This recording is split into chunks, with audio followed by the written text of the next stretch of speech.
ನಮಸ್ಕಾರ ಬಂಧುಗಳೇ. ಚೈತ್ರ ಮಾಸದ ಶುಕ್ಲ ಪಕ್ಷದ ನವಮಿಯ ಪಾವನ ದಿನ ಶ್ರೀರಾಮದೇವರು ಅಯೋಧ್ಯೆಯ ಪಾವನ ಭೂಮಿಯಲ್ಲಿ ಜನ್ಮ ತಾಳಿದರು. ಹೌದು, ಇವತ್ತು ರಾಮನವಮಿ. ಎಲ್ಲರಿಗೂ ರಾಮನವಮಿಯ ಶುಭಾಶಯಗಳು.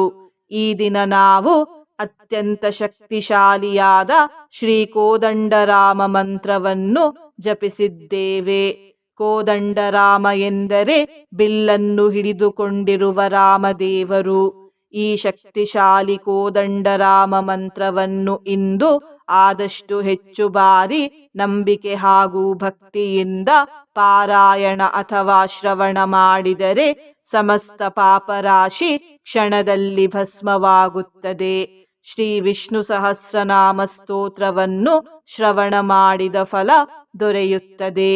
ನಕಾರಾತ್ಮಕ ಶಕ್ತಿಗಳು ನಾಶವಾಗುತ್ತವೆ. ಸುಖ ಶಾಂತಿ ಸಮೃದ್ಧಿ ದೊರೆಯುತ್ತದೆ ಹಾಗೂ ಜೀವನದಲ್ಲಿರುವ ಕಿರಿಕಿರಿಗಳು ದೂರವಾಗುತ್ತವೆ.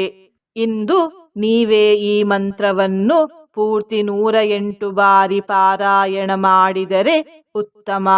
ಪಾರಾಯಣ ಮಾಡಲು ಸಾಧ್ಯವಾಗದಿದ್ದರೆ ಮಂತ್ರವನ್ನು ನಂಬಿಕೆ ಹಾಗೂ ಭಕ್ತಿಯಿಂದ ಶ್ರವಣ ಮಾಡಿ ಬಂಧುಗಳೇ. ಇಂದಿನ ಮನೆಮದ್ದು ಹೀಗಿದೆ. ಈ ಮನೆಮದ್ದು ಕೀಲು ನೋವು ಇರುವವರಿಗೆ ಸಹಾಯ ಮಾಡುತ್ತದೆ. ಕೀಲು ನೋವು ಇರುವವರು ಪ್ರತಿದಿನ ಸಾಯಂಕಾಲದ ಸಮಯದಲ್ಲಿ ಕೀಲಿಗೆ ಅಂದರೆ ಜಾಯಿಂಟಿಗೆ ಯಾವುದಾದರೂ ಸ್ವಲ್ಪ ಬಿಸಿ ಮಾಡಿದ ಎಣ್ಣೆಯನ್ನು ಹಚ್ಚಿ ಅರ್ಧ ಗಂಟೆಯ ನಂತರ ಜಾಯಿಂಟಿಗೆ ಬಿಸಿ ನೀರಿನಿಂದ ಶಾಖ ಕೊಡಿ. ಈ ರೀತಿ 1 ತಿಂಗಳು ಮಾಡಿದರೆ ಕೀಲು ನೋವು ಕಡಿಮೆಯಾಗುತ್ತದೆ. ಬಂಧುಗಳೇ, ನೀವು ಚಾನಲಿಗೆ ಹೊಸದಾಗಿ ಬಂದಿದ್ದರೆ ಚಾನಲ್ ಅನ್ನು ಸಬ್ಸ್ಕ್ರೈಬ್ ಮಾಡಿ ಹತ್ತಿರದ ಬೆಲ್ ಬಟನ್ ಒತ್ತಿ ಆಲ್ ಅನ್ನುವ ಆಪ್ಷನ್ ಅನ್ನು ಸೆಲೆಕ್ಟ್ ಮಾಡಿ. ನೀವು ಸಬ್ಸ್ಕ್ರೈಬ್ ಮಾಡಿದರೆ ನಮಗೂ ಇನ್ನೂ ಹೆಚ್ಚು ವಿಡಿಯೋ ಮಾಡಲು ಸ್ಫೂರ್ತಿ ಸಿಗುತ್ತದೆ ಮತ್ತು ನಿಮಗೂ ನಮ್ಮ ಹೊಸ ವಿಡಿಯೋ ಅಪ್ಲೋಡ್ ಆದ ತಕ್ಷಣವೇ ಸಿಗುತ್ತದೆ. ಮಂತ್ರಶ್ರವಣ ಮಾಡುವಾಗ ಕಾಪಾಡಿ ಶ್ರೀರಾಮದೇವರೇ ಎಂದು ಕಮೆಂಟ್ ಮಾಡಿ ಬಂಧುಗಳೇ. ಮಂತ್ರ ಪಾರಾಯಣವನ್ನು ಶುರು ಮಾಡೋಣ. ಶ್ರೀರಾಮ ಜಯ ರಾಮ ಕೋದಂಡ ರಾಮ.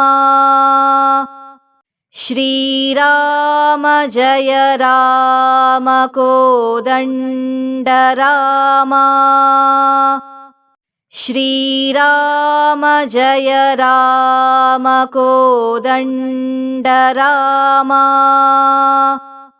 ಶ್ರೀರಾಮ ಜಯ ರಾಮ ಕೋದಂಡ ರಾಮ. ಶ್ರೀರಾಮ ಜಯ ರಾಮ ಕೋದಂಡ ರಾಮ. ಶ್ರೀರಾಮ ಜಯ ರಾಮ ಕೋದಂಡ ರಾಮ.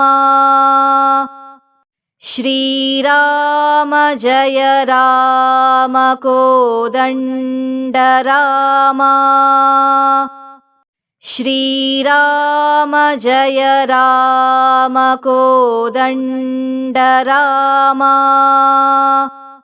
ಶ್ರೀರಾಮ ಜಯ ರಾಮ ಕೋದಂಡ ರಾಮ. ಶ್ರೀರಾಮ ಜಯ ರಾಮ ಕೋದಂಡ ರಾಮ. ಶ್ರೀರಾಮ ಜಯ ರಾಮ ಕೋದಂಡ ರಾಮ.